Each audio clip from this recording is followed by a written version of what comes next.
A psicologia financeira. Lições atemporais sobre fortuna, ganância e felicidade. Morgan Housel. Capítulo 1. Ninguém é maluco. Suas experiências pessoais com dinheiro respondem por mais ou menos 0,00000001% do que acontece no mundo, mas por cerca de 80% da forma como você acha que o mundo funciona. Deixe-me contar uma história sobre um problema.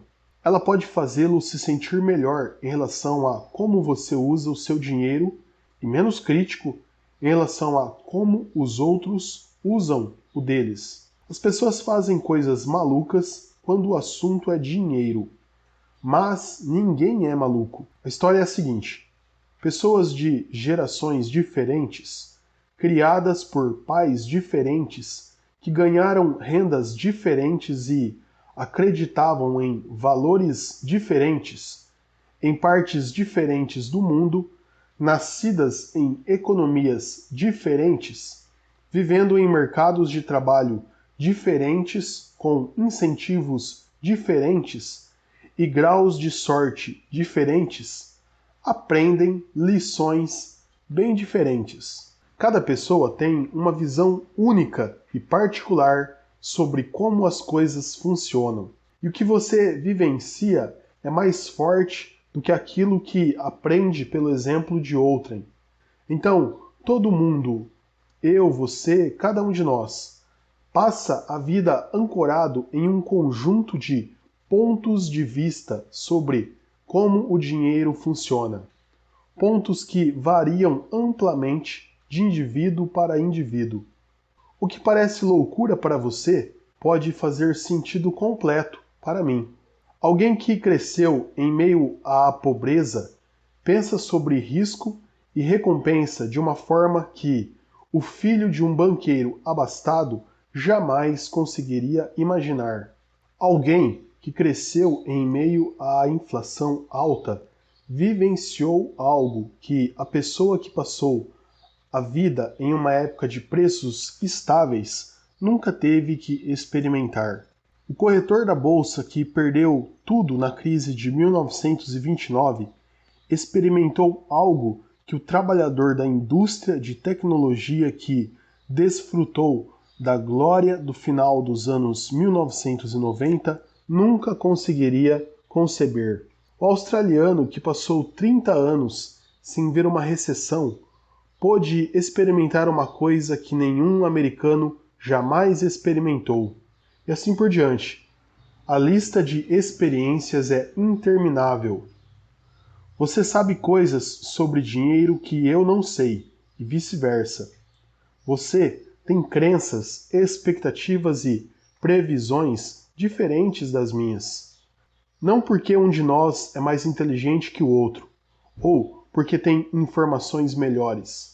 É porque tivemos vidas diferentes, moldadas por experiências diferentes, mas com o mesmo poder de influência. Suas experiências pessoais com dinheiro respondem por mais ou menos 0,0000001% do que acontece no mundo, mas por cerca de 80% da forma como você acha que o mundo funciona.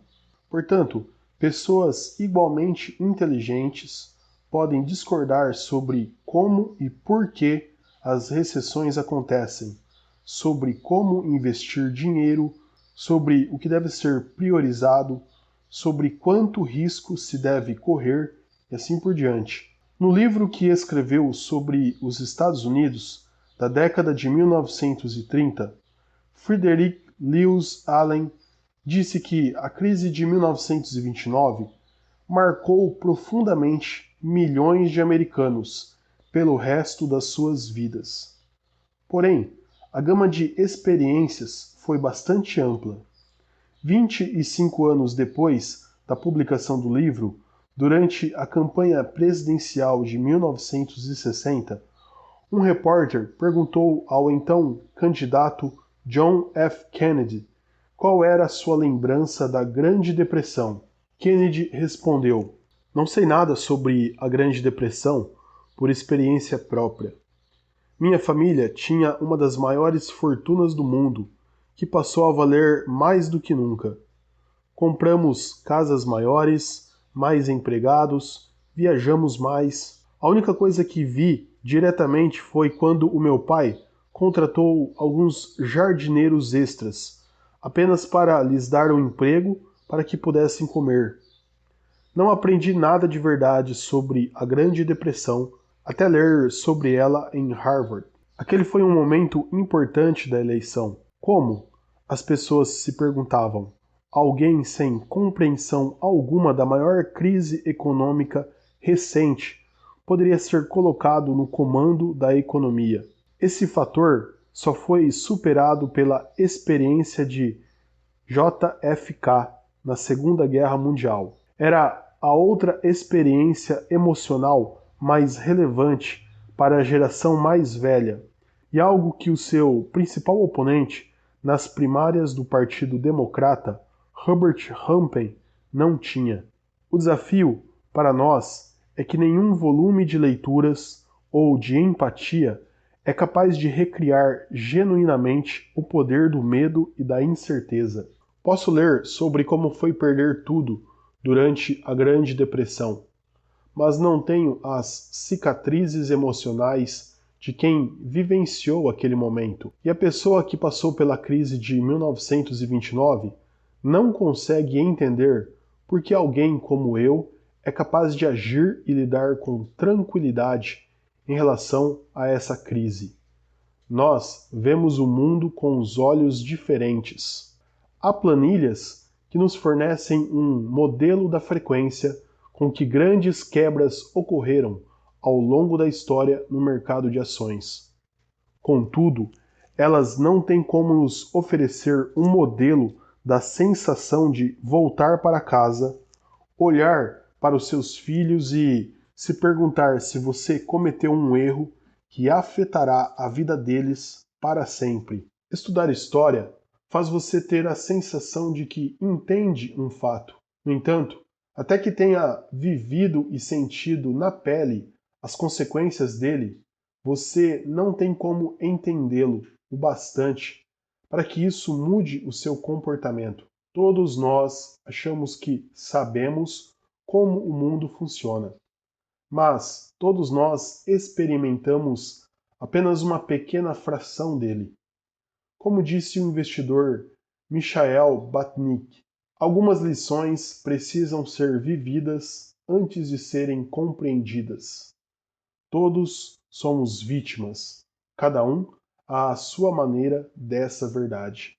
Em 2006, os economistas Ulrich Malmendier e Stefan Nagel, da National Bureau of Economic Research, vasculharam 50 anos da Survey of Consumer Finance, uma pesquisa detalhada sobre o que os americanos fazem com o dinheiro que ganham. Em tese, as pessoas deveriam tomar decisões quanto a investimentos com base nos seus objetivos pessoais e nas particularidades de cada opção de investimento disponível naquele momento. Porém, não é isso que acontece. Os economistas descobriram que as decisões sobre investimentos mais importantes da vida das pessoas estão fortemente ancoradas nas experiências que elas tiveram na própria geração, sobretudo nas do início das suas vidas adultas. Os indivíduos que cresceram em tempos de inflação alta investem menos dinheiro em títulos quando adultos, se comparados àqueles que cresceram em tempos de inflação baixa. Aqueles que, por acaso, cresceram quando o mercado de ações estava forte, investem mais em ações quando adultos, em comparação àqueles que cresceram em uma época em que as ações estavam fracas. Os economistas escreveram: nossas descobertas sugerem que a predisposição dos investidores individuais em assumir riscos depende do histórico pessoal de cada um. Não é a inteligência, a formação ou a sofisticação. É simplesmente a sorte de ter nascido no lugar certo, na hora certa. Em 2019, o jornal Financial Times entrevistou Bill Gross, o famoso administrador de títulos. Gross concorda com o fato de que, provavelmente, não estaria onde está hoje se tivesse nascido numa década antes ou depois, dizia o artigo. A carreira dele coincidiu quase perfeitamente com uma geração inteira de queda nas taxas de juros, o que foi um vento favorável para o investimento em ações. Esse tipo de coisa afeta não apenas as oportunidades com as quais você se depara, afeta a forma como você pensa sobre essas oportunidades quando se vê diante delas. Para Gross, títulos eram como máquinas de fazer dinheiro. Para a geração do pai dele, que teve que encarar uma inflação bem mais alta enquanto crescia, costumavam ser vistos como máquinas de queimar dinheiro. As diferenças na forma de vivenciar o dinheiro costumam variar bastante de pessoa para pessoa, até mesmo entre aquelas que julgamos serem muito semelhantes. Vejamos as ações, por exemplo. Se você nasceu em 1970, o índice S&P 500 aumentou quase 10 vezes, já descontada a inflação, durante a sua adolescência e os seus 20 anos. Esse é um retorno incrível. Se nasceu em 1950, o mercado americano não foi absolutamente a lugar algum durante a sua adolescência e os seus 20 anos. Também descontada a inflação. Dois grupos de pessoas separadas meramente pelo ano do nascimento passam pela vida com uma visão muito diferente em relação ao funcionamento do mercado de ações. Ou então a inflação. Se você nasceu nos Estados Unidos dos anos 1960, a inflação entre a sua adolescência e os seus 20 anos, ou seja, a sua juventude, um período de maior maleabilidade, quando você está desenvolvendo uma base de conhecimento sobre a forma como a economia funciona, fez os preços triplicarem. Isso é muita coisa. Você se lembra das filas nos postos de gasolina e dos salários que acabavam bem mais rápido do que o do mês anterior?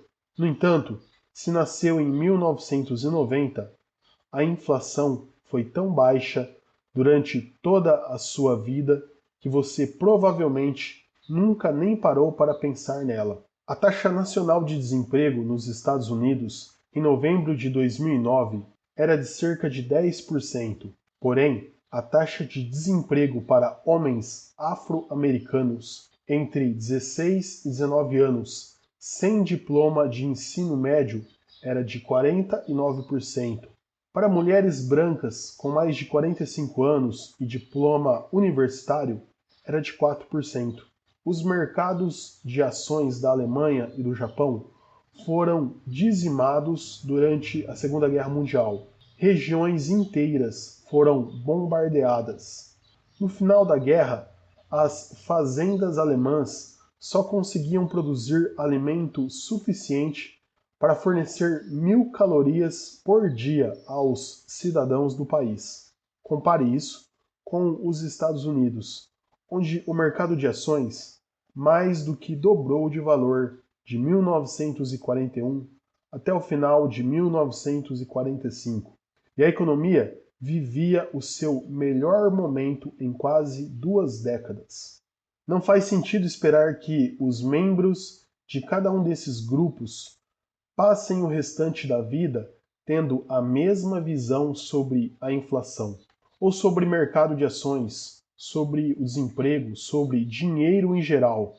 Não faz sentido esperar que essas pessoas respondam a informações sobre finanças da mesma forma. Não faz sentido presumir que serão influenciadas pelos mesmos estímulos. Não faz sentido esperar que confiem nas mesmas fontes de aconselhamento. Não faz sentido esperar que concordem quanto ao que é mais importante, ao que vale mais a pena, ao que é mais provável de acontecer e qual seja o melhor caminho a seguir. A visão dessas pessoas sobre dinheiro foi formada em mundos diferentes e, quando isso acontece, uma visão sobre dinheiro que um grupo considera ultrajante pode fazer todo o sentido do mundo para o outro grupo. Alguns anos atrás, The New York Times publicou uma matéria sobre as precárias condições de trabalho da Foxconn, a gigantesca fabricante de aparelhos eletrônicos, com sede em Taiwan. Com razão, os leitores ficaram ultrajados. No entanto, uma resposta fascinante veio do sobrinho de uma funcionária chinesa que escreveu na seção de comentários: Minha tia trabalhou vários anos no que os americanos costumam chamar de sweatshops, trabalho difícil, longas jornadas, salário pequeno, condições de trabalho precárias. Sabe o que minha tia fazia antes de trabalhar em uma fábrica dessas? Ela era prostituta. A ideia de trabalhar em uma sweatshop, em comparação com aquele antigo estilo de vida, é uma melhoria, na minha opinião. Sei que a minha tia preferia ser explorada por um malvado chefe capitalista por alguns dólares a ter o próprio corpo explorado por vários homens por alguns centavos. É por isso que me aborreço com o pensamento de muitos americanos. Não temos as mesmas oportunidades que o Ocidente. Nossa infraestrutura governamental é diferente. O país é diferente. Sim, trabalhar na fábrica é horrível. Podia ser melhor? Podia, mas só quando você pensa nos empregos dos americanos. Eu não sei o que fazer com isso. Parte de mim quer discutir, parte de mim quer compreender. Mas, acima de tudo, isso é um exemplo de como experiências diferentes podem levar a visões muito distintas quanto a um tópico que um lado acredita intuitivamente que deveria ser preto no branco. Toda decisão financeira que uma pessoa toma é fruto da informação que ela tem à disposição no momento, associada ao seu modelo mental único sobre a forma como o mundo funciona. Essas pessoas podem estar mal informadas, podem ser informações incompletas, podem ser ruins em matemática, podem ter sido convencidas por propagandas enganosas, podem não ter a menor ideia do que estão fazendo, podem ter avaliado mal as consequências de suas atitudes. Tudo é possível, mas cada decisão financeira que uma pessoa toma faz sentido para ela naquele momento e está de acordo com os parâmetros que ela própria determina. Ela conta a si mesma uma história sobre o que está fazendo e por que está fazendo. E essa história foi moldada pelas experiências únicas que viveu. Veja um exemplo simples: bilhetes de loteria. Os americanos gastam mais com bilhetes de loteria do que os valores que gastam com filmes, videogames, música, eventos esportivos e livros somados. E quem compra esses bilhetes? Pessoas de baixa renda, em sua maioria. As famílias de baixa renda nos Estados Unidos gastam em média 412 dólares por ano em bilhetes de loteria, 4 vezes o valor gasto pelas famílias de alta renda. 40% dos americanos não conseguem dispor de 400 dólares em uma emergência. Ou seja, aqueles que gastam 400 dólares por ano em bilhetes de loteria são, em geral, os mesmos que dizem que não conseguiriam dispor de 400 dólares em uma emergência.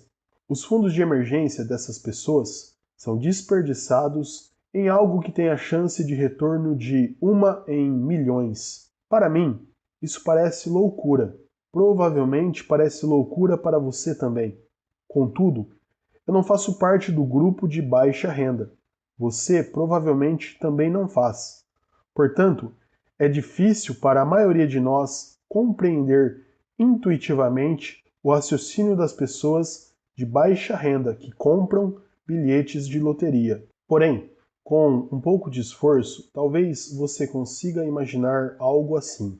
Você vive de salário em salário, e guardar dinheiro parece algo impensável. A perspectiva de aumentar esse salário também parece impensável. Você não tem como pagar por férias bacanas, carros novos, plano de saúde ou casas em bairros seguros. Seus filhos não têm acesso à faculdade sem que você assuma uma dívida incapacitante. A maioria das pessoas que leem livros sobre finanças ou já possuem ou têm uma boa chance de obter coisas que você jamais terá. Comprar um bilhete de loteria é o único momento da sua vida em que você pode sonhar de modo palpável em conquistar as coisas boas que essas pessoas já têm e com as quais nem precisam se preocupar. Você está comprando o bilhete por um sonho, e essas pessoas não têm como entender isso, porque elas já estão vivendo um sonho. É por isso que você compra mais bilhetes do que elas. Você não precisa concordar com esse raciocínio. Comprar bilhetes de loteria quando não se tem dinheiro continua a ser uma péssima ideia. Mas eu consigo entender, de algum modo, por que algumas pessoas continuam comprando esses bilhetes. E esse conceito de que o que você está fazendo parece loucura para mim, mas, de certa forma, eu entendo, expõe a origem de muitas das nossas decisões financeiras. Poucas pessoas tomam esse tipo de decisão apenas com base em uma planilha. Elas fazem isso durante um jantar em família ou em uma reunião de negócios. Momentos em que história pessoal, visões singulares do mundo, ego, orgulho, marketing e estímulos improváveis se mesclam para formar uma narrativa que faça sentido para cada indivíduo. Uma coisa importante que ajuda a explicar por que é tão complicado tomar decisões financeiras e por que existem tantos comportamentos inadequados é perceber o quanto esse assunto é recente. O dinheiro circula entre nós há bastante tempo. Acredita-se que tenha sido o rei Aliates da Lídia, parte da atual Turquia, quem criou a primeira moeda oficial por volta de 600 a.C. Mas os fundamentos modernos das decisões financeiras, poupar e investir, têm por base conceitos que ainda estão engatinhando.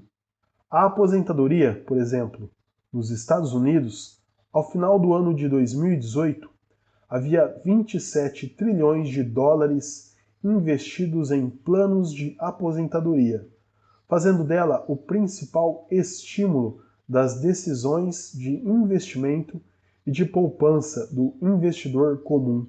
No entanto, o conceito de se ter direito a uma aposentadoria existe há, no máximo, 2 gerações.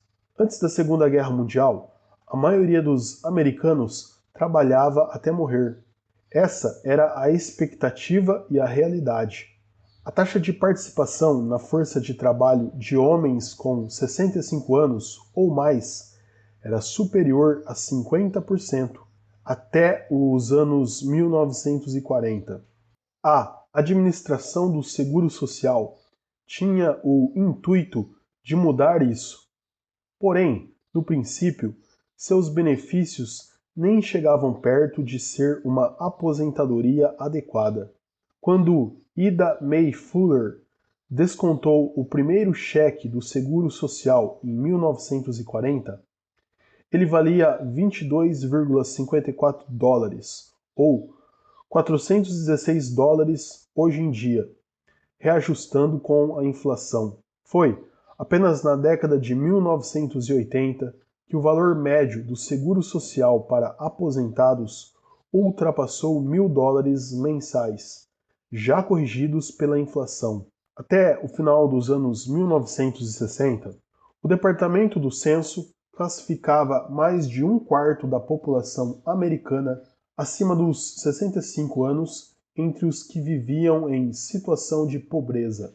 Havia uma crença generalizada de que todo mundo tinha um plano de previdência privada. Isso, no entanto, é bastante exagerado. O Employee Benefit Research Institute explica: apenas um quarto das pessoas com 65 anos ou mais recebia algum tipo de pensão em 1975. Dentre essa sortuda minoria, a pensão representava apenas 15% da renda familiar. Em 1955, The New York Times publicou um artigo sobre o desejo cada vez maior, em contraste com a persistente impossibilidade que os americanos tinham de se aposentar, reformulando um velho ditado: todo mundo está falando em se aposentar, mas, aparentemente, poucos estão fazendo algo a respeito disso. Foi somente na década de 1980 que surgiu o conceito de que todos mereciam e deveriam ter uma aposentadoria digna. Desde então, a forma de obter essa aposentadoria digna tem sido a expectativa de que cada um vai economizar e investir nela do próprio bolso. É importante reforçar o quanto este conceito é recente.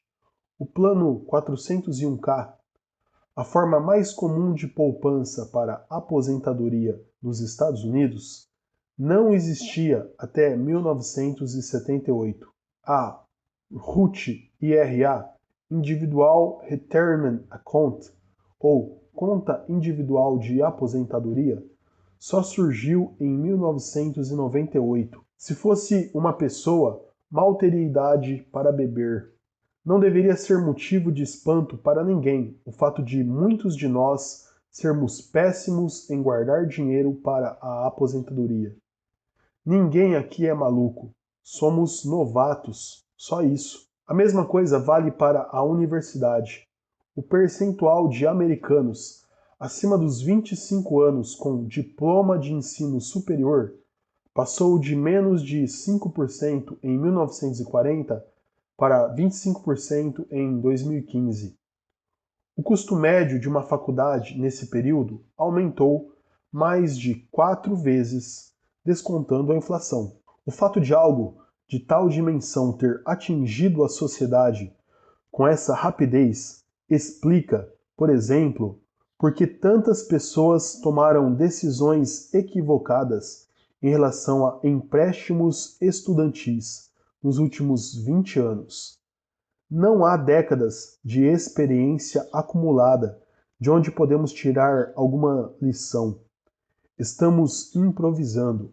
E a mesma coisa também se aplica aos fundos de índice, que têm menos de 50 anos de idade, e os fundos de cobertura que não haviam decolado até 25 anos atrás.